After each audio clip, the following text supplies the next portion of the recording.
তওবা কবুল হওয়ার জন্য কয়েকটা শর্ত আছে, শুনবেন। এক নাম্বার শর্ত হচ্ছে অ্যাকনলেজমেন্ট, স্বীকারোক্তি, আল ইকরার। You have to acknowledge what you have done from scene.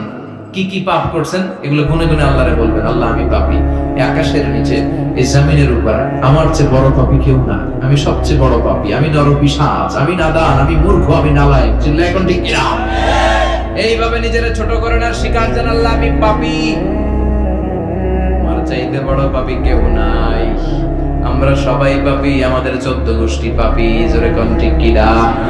সবাই পাপী, সব আমরা পাপ করেছি, আল্লাহ আমার চেয়ে বড় পাপী কেউ নাই। এভাবে স্বীকার করেন, আল্লাহ আমি এই পাপ করেছি, আমি নামাজ ছেড়েছি, আমি মিথ্যা সাক্ষী দিয়েছি, প্রতিবেশীর উপর জুলুম করেছি, অন্যায় করেছি, খারাপ আচরণ করেছি, একটার পর একটা স্বীকার জান। এগুলো স্বীকার গেলে খুশি হয় কে? 2 নাম্বার শর্ত নাদামা, অনুতপ্ত হওয়া, repentant. You have to be repentant what you have done from sins. আপনি অনুতপ্ত হন, আপনি চোখের পানি ছাড়েন, আপনি নত হন আর আল্লাহরে বলেন, আল্লাহ আমি অনুতপ্ত, আর জীবনে করব না। 3 নাম্বার শর্ত হচ্ছে stop what you have done from sins. যে পাপগুলো করেছেন এটা এখনই বন্ধ করেন। অনেকে কয় না এগুলো কইরা যায়, পরে কদরের রাতে মাফসান নেই, আছে না নাই? ওসে কদর পাবে কোনো গ্যারান্টি আছে? কথা বলেন। আরে কদর তো অনেক দূরে, আরো একদিন যে বাঁচবো কোনো গ্যারান্টি? কথা কর।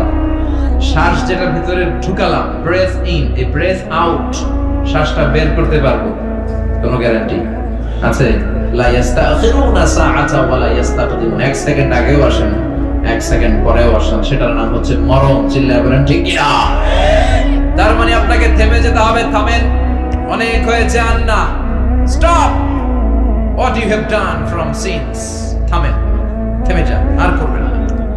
4 নাম্বার হচ্ছে to hate what you have done. যা আপনি করেছেন এটা মন থেকে ঘৃণা করেন। সুদ খেয়েছেন, অনুতপ্ত হয়েছেন, স্বীকার করেছেন, থেমেছেন, এবার এটা ঘৃণা করেন, অন্তর থেকে মন দিয়ে ঘৃণা করেন।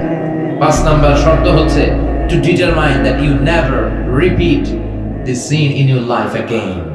আপনি আল্লাহরে ওয়াদা দেন, কমিটমেন্ট দেন আর বলেন, আল্লাহ আমার জীবনে ভারত পক্ষে এই কাজ আমি আর করব না। এই পদ্ধতিতে যদি আমরা আল্লাহর কাছে ক্ষমা চাই, ক্ষমা করবে কে? চিল্লায় বলেন কে? শুধু 2টা সময় তওবার রাস্তা বন্ধ করে দেয় কে? 1 নম্বরে বাদাল গারগারা, মালাকুল মাউত যখন চলে আসে, রূহ নেওয়ার জন্য যখন টানাটানি করে, মালাকুল মাউতের চেহারা যখন মুমূর্ষু রোগীটা দেখে ফেলে, মৃত্যুর পথযাত্রী যখন মালাকুল মাউতকে চাক্ষুষ দেখে ফেলে, তখন তওবার রাস্তা ব্লক করে দেয় কে? তখন তওবা আল্লাহর কাছে করলে এটা কবুল হবে? আজীবন চান্স পাইছে, করে নাই। মালাকুল মাউতকে যখন দেখে ফেলবেন তখন আর তওবার রাস্তা খোলা থাকবে না, ওটা ব্লক, ওটা বন্ধ করে দেয় কে? ফেরাউনও যখন মালাকুল মাউতকে দেখছে আর লোহিত সাগরে ডুবতে ডুবতে যখন পানি খাইছে, পানি খাইতে খাইতে ফেরাউনের পেটটা এত বড় হয়ে গেছে, তখন ফেরাউন হাত তুলে বলে আনা মিনাল মুসলিমিন, কয় আমি মুসলমান। দেখছেন কত ভালো মানুষ? ফেরাউন না যদি মুসলমান হয় তা আমরা থেকে লাভ কি? কথা বলেন। তখন বলে আমি মুসলমান, তখন আর বাঁচার উপায় নেই। আল্লাহ বলে না, এখন করলে তো হবে না, তোমার সময় শেষ। কারণ তাকে যখন সাইয়েদনা মুসা আলাইহিস সালাম যাকাতের কথা বললো, সে বলল আমি যাকাত দিব না।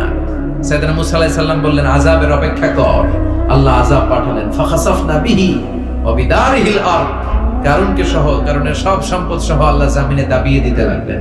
কারণও যেতে লাগলো, হাঁটু পর্যন্ত যায়, তার ভয় হয় না। কোমর পর্যন্ত যায়, তার ভয় আসে না। গলা পর্যন্ত যখন মাটিতে দেবে যায়, সেও হাত তুলে কয় আমি মুসলমান। কি কয়? মুসলমান। একই সিস্টেম, ফেরাউনের সিস্টেম, আমি মুসলমান। মুসা আমার যত সম্পদ তোরে আর তোর আল্লাহরে দিয়ে দিলাম, আমারে বাঁচা। এতক্ষণ যাকাতই দেন, এখন সব দিয়া ফেলায়, কত বড় টাকা।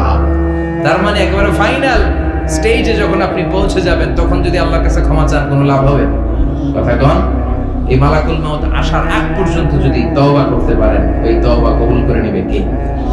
2 নাম্বার যে সময়টাতে তওবা কবুল হয় না, ইনদামা তাতলু'আশ শামসু মিন মাগরিবিহা। প্রতিদিন সকালবেলা পূর্ব দিক থেকে সূর্য ওঠে, পশ্চিম দিকে ডোবে। কিয়ামতের আগ দিয়ে সূর্য পূর্ব দিক থেকে না উঠে পশ্চিম দিক থেকে ওঠা শুরু করে দিবে। যেদিন সূর্য পশ্চিম দিক থেকে উঠবে, ওই দিন থেকে তওবার রাস্তা বন্ধ করে দিবে কে? এর আগ পর্যন্ত আল্লাহর কাছে যদি তওবা করি, ওই তওবা কবুল করবে কে? আল্লাহর সাথে যতক্ষণ বান্দার সম্পর্ক থাকবে, ততক্ষণ আল্লাহর পক্ষ থেকে স্পেশাল মার্সি, ব্লেসিংস, রহমত আছে না নাই? চিল্লায় বলেন আছে না নাই? ডেকে বললেন, গোলাম যখনই ডাকবি তখনই আমি সাড়া দেই। আল্লাহু আকবার। সাইয়েদনা মুসা আলাইহিস সালাম বললেন, মাবুদ সারাদিন ছাগল চড়িয়ে আমি ক্লান্ত হয়ে যাই, রাত্রিবেলা ঘুম আমার উপরে চেপে বসে। আপনি সারাদিন গোটা বিশ্বের সব ব্যবস্থাপনা সারার পরে রাত্রিবেলা আপনার ঘুম আসে কিনা? আয়াগলিবুকান নাওম। উনি ভাবছে আমগো যেমনি ঘুম ধরে আল্লাহর ধরে টরে কিনা। আল্লাহ এই প্রশ্নের উত্তর না দিয়ে সাইয়েদনা মুসা আলাইহিস সালামকে বললেন, দুইটা গ্লাস নাও, পানি ভর্তি গ্লাস, আর এই গ্লাসের ভেতরে পানি নাও, নিয়ে তুর পাহাড়ের উপরে দাও। মুসা আলাইহিস সালাম গ্লাসের ভেতরে পানি নিয়ে তুর পাহাড়ের ঠায় দাঁড়িয়ে রইলেন। আর আল্লাহকে জিজ্ঞেস করলেন, আল্লাহ আয়াগলিবুকান নাওম, জিজ্ঞেস করলাম আপনার ঘুমে ধরছে কিনা, আপনি পানি নিতে বললেন কেন? আল্লাহ বললেন, নো টক, কোনো কথা বলা যাবে না, যা বলেছে তা করো। তো সাইয়েদনা মুসা আলাইহিস সালামকে বললেন দাঁড়িয়ে থাকো, আর ঘুমরে বললেন তুই মুসারে ধর। ঘুমরে কি বললেন? মুসা আলাইহিস সালামকে ধরো। ঘুম যে সাইয়েদনা মুসা আলাইহিস সালামকে ধরলেন, উনি আর দাঁড়ায় থাকতে পারেন। আল্লাহ বললেন এই গ্লাসের পানি কিন্তু ফালানো যাবে না, দাঁড়িয়ে থাকো।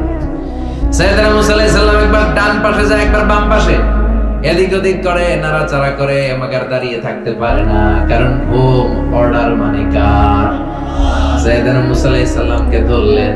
মুসা আলাইহিস সালাম আর দাঁড়িয়ে থাকতে পারে না, ঘুমের ধাক্কায় পড়ে যায়।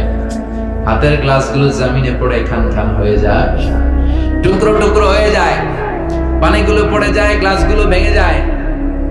আল্লাহ মুসা আলাইহিস সালামকে ডেকে বললেন, ও মুসা, বেশি কিছু নয়, শুধুমাত্র দুইটা পানির গ্লাস, পানি সহ হেফাজতের দায়িত্ব দিয়েছিলাম, এই ঘুমের কারণে হেফাজত করতে পারো নাই।